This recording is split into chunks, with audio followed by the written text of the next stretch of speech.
been for the test drive on this little beauty, and it kind of reminded me of a vision I've been having for myself this summer. The vision is an overly tanned Italian looking Dan in his Speedos, extraordinarily relaxed, enjoying life, reading a book, having coffee on beaches, doing whatever the hell I want. And here's the vision, it's come true.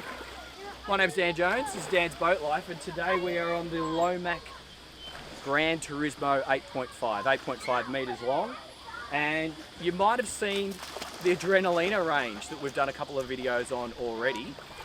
Grand Turismo is the next step up. This is bringing it all into the next level, if you like, in terms of accommodation, fit and finish, and what the boat's features have got on board. So come with me, we're going to do a bit of a walkthrough. I have filmed the test drive. I don't know if I'm going to edit that into the same video or two, so you'll obviously find out now when you're watching. If I have edited it into two videos, follow the link in the description or somewhere on the screen. Before we jump on board, come a little bit closer because I'm not using the remote mic today. I want to talk to you about the hull form.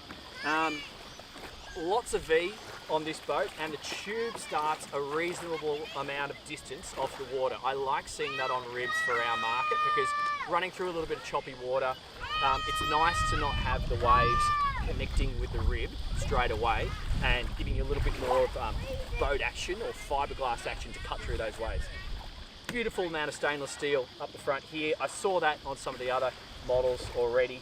They really do a good job. These boats, if you haven't seen some of my Lomac videos before, they are made in Italy. They're pumping out quite a lot of boats at the moment. They've got capacity to build over 500 boats a year. And I know a lot of other manufacturers have got supply shortages at the moment. Lomac, they've been around 60 years. They've got capability. So if you're looking for a boat and looking for a boat fast, consider talking to these guys because they can actually supply. So here we go. Beautiful anchor set up here. Obviously that's your trailer hook just there. And then the V section carries itself all the way to the back of the boat. And you really do notice that when you're out on the water. And the tubes obviously gives you a great look, but there's a lot of functionality to it as well because we can bump up against other boats and not worry about it so much. Come up a little bit closer. I'm just conscious about that microphone. Beautiful finishing touches all around the boat. We've got this lighter colour tube on this one. You can option them with different colours, so you can go for your greys and your blacks and what have you. And the upholstery, this is gorgeous. One thing worth noting, it doesn't move one bit whatsoever. So when you're driving around, sometimes boats that I drive with inferior cushions or cushions which haven't been attached properly, you start going for a burn and the cushions are flapping around all over the place, and you open it up to full speed, next thing your bow lounges in your face. Not the case of this one. It sat there rock solid. We hit 46 knots top speed and it was really good. Pop-up cleats, a little bit of teak inlay just here in the bow. That looks sexy, but it's also handy for grip underfoot. So if you were stepping off onto a dock, you know, with your bag of goodies and only one hand free, you're less likely to fall over and wallop yourself just there. I've got some nice little stainless steel buttons just here. So the buttons are not stainless steel, but the surrounds for the anchor windlass. So that's operated from the bow if you wish.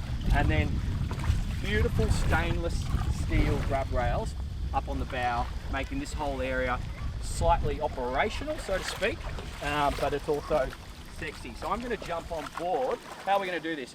I'll jump on, dry my feet, grab the camera off you, and then you follow me, Mika. So let's do it like that.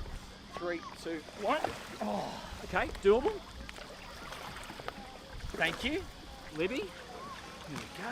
Just don't like walking sand onto other people's boats, even though I think I managed to avoid that. So, pass me that camera, and then you jump up and follow me. And we'll have a bit of a look. Yeah, we might just stick the engine on and just drive it up another. You do that, we'll keep the camera rolling, Mika boy. And this is what it's all about. This is what you do with a boat like this. Here we are in beautiful Clontarf in Sydney. All the families out here. It's a Saturday morning. We've been for a little burn, but you go for breakfast, you grab a coffee, and then you go join your mates on their other fancy boat, which you probably have mates with fancy boats if you have something like this, and have lunch. So, Mickey boy, let's start at the bow, shall we? So if you can see me, just referencing for size, two lovely ladies or a boat broker could sit up here, no problems whatsoever. It's not somewhere you would sit whilst you're underway. It's absolutely for when you're at rest or when you're anchored. But you could also utilise this area here as a bit of a sunbaking spot. So there's no shade. So once again, my vision of being uber tanned and rocking around in my Speedos comes true on this boat. So this is somewhere for sunning yourself only, because the shade is built in on this boat, but it's down the back. Now, just following me, just used to come back a little bit, and we'll start to talk about some of the differences. Why don't I go on this side and you go on that side, Mika, so the sun's not in everybody's faces. The Grand Turismo range, I guess one of the most obvious differences is it's got a sleeping cabin. So on the Adrenalina that we've looked at before, the Adrenalina 7, click in the link if you want to see that video, it's got a toilet and it's all about go fast day boating. This is still about day boating, but it's day boating with options. The options is a cabin and a proper separate toilet inside the cabin. And probably a lot more like luxury touches as we make our way around the boat. But what you notice first thing is this center console area. It's a lot more substantial. We've got the windscreen deflector just here, and it really is only a wind deflector. You do have the wind in your hair when you're driving on this. Beautiful carbon fiber finish around the dash. We've got some speakers, got places to put your phone up here, and all the good stuff which we see at the dash here, which we can cover in the test drive video. In terms of the heart or the core of the boat, this is it, and this is what it's all about. You and maybe 4 people, 6 people max, and I really think this is a boat that you'd probably go out with just you and a partner. I mean, it's that style of boat, but you can accommodate another 4, another 6, and you can sit around here. This is actually an electric pop-up lunch table, so I'll start raising that, and why don't you swing the camera in around this side to have a look, and we'll come back to that table because that'll take a second to raise. In terms of moving around, you can access both sides really, really easily. The center console area just here is finished off on this beautiful leather, and this will actually hinge forward. So I'm going to do that in 1 second when I take my finger off this table. So that's enough. There you go. Have a look back there and you can see you've got a proper lunch table. And whilst we're here, now if you check this out, this is your barbecue setup. So you can have an optional barbie just here. You've got a cold water tap just here, and we've got a stainless steel fridge with a little freezer drawer just in here. So it's really set up for a couple to have a nice lunch. So that goes like that. Now come with me and we'll make our way towards the back of the boat.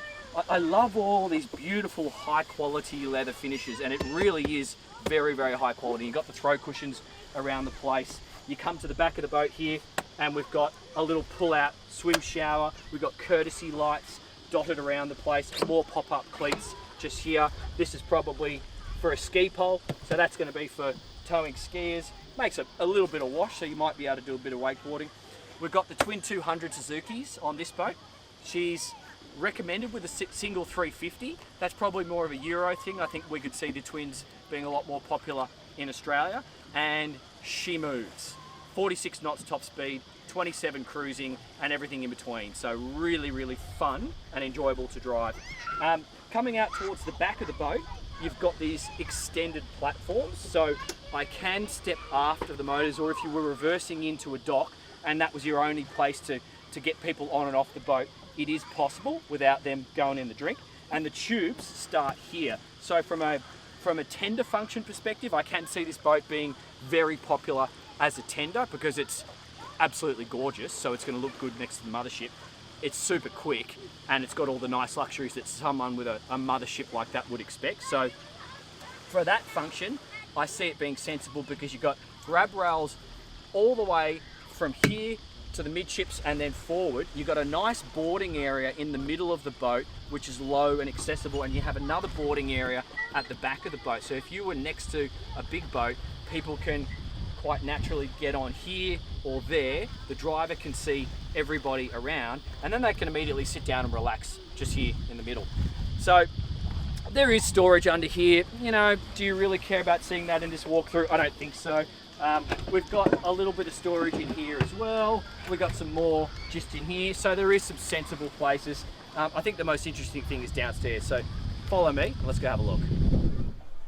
So here we are. This is what makes the Grand Turismo the Grand Turismo. So we've got the cabin, we've got a day boat, now with options. Proper sleeping area, enough space for me and all 5'7" of me.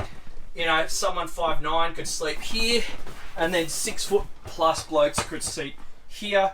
You know, how often are you going to sleep on a boat like this? I don't know. I really just think it's something, it gives you the option. If you're rafted up on your mate's big boat and you've maybe had a few too many wines and you don't want to drive home, then sleep on your boat. You've got the option. If you want to come down in the middle of the day and just get out of the sun, you've got the option. If you want to send the kids somewhere, get them out of the sun, you've got the option. We've got this infill just here, which removes. So if you are not intending to sleep, you can just remove this. People can come down here. They've got somewhere to sit down, get changed, put their bags. This is a sensible place to stow your bags. Got a little bit of storage. Hopefully you guys can see all this. So a little storage area in here. Nice little ledge here. Stereo operation. Opening window just there. And then it's just a super high quality finish, I got to say, on these Lomacs. So this is a nice timber floor. We've got access into the bilge. Everywhere I look on these boats, you can tell these guys know what they're doing because the fit and finish is definitely up there in terms of quality wise. And here's the loop, so maybe just have a look there. Just give me the camera, I'll just show you, give you a little look. So these windows are tinted, nobody's going to see you inside, but look at that nice little glass bowl. Vanity mirror just there, and the head just there. And then what we might actually do, I'll just sit on the head so you guys can get a feel for the space. It's not huge, definitely a sit down loo. Oh, actually, okay, that's surprising. I can sit up and I've got more than enough space just up here. I've got a little bit of shoulder and elbow room, and the ventilation does make a difference, so it doesn't feel too cavey. So no, this is great. This is perfectly doable. Definitely extends your boating options when you have a toilet. So here I am doing what you are supposed to do on the Grand Turismo 8.5, relaxing. I'm doing that with the table in the up position. I've got the cushion in place. If I wanted to, I could also be under a beautiful hydraulically operated sunshade, which is quite easy to deploy. You'll see that in some of my other videos. But what is my wrap-up on the Lomac Grand Turismo? It's as advertised. This thing is all about relaxation. This is all about fun. This is about bringing a smile to your weekend. You know, if you want to tender to your big boat, if you want a really cool, sexy run around, which is a step above the rest, and if you just want to bring smiles to your weekend, buy the damn boat, because this will do it. My name's Dan Jones. It's been Dan's Boat Life. See you on the next one.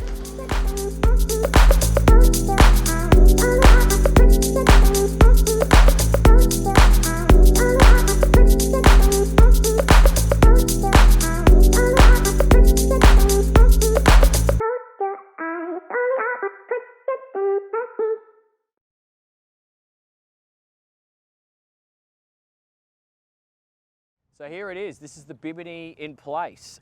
Quite easy to erect. It's just stored underneath the seat. You just lift up a couple of flaps there and a little teak floor piece, and it just pneumatically opens with this gas strut and that gas strut. Before you actually open the Bimini all the way up, you just extend the two arms until the metal bit clicks in place, and then it will just deploy almost automatically. As you can see, it's fine in moderate conditions, at rest or slow speeds, but if you're going to wind the thing up to high speeds, there are some additional straps which you definitely want to secure in place so it doesn't blow and get out of control. One other thing, when you have deployed the Bimini, you will have a little gap underneath the cushions where it was stored, but they've even thought about that, and there's a couple of cushions that notch into place and give you that lower back support.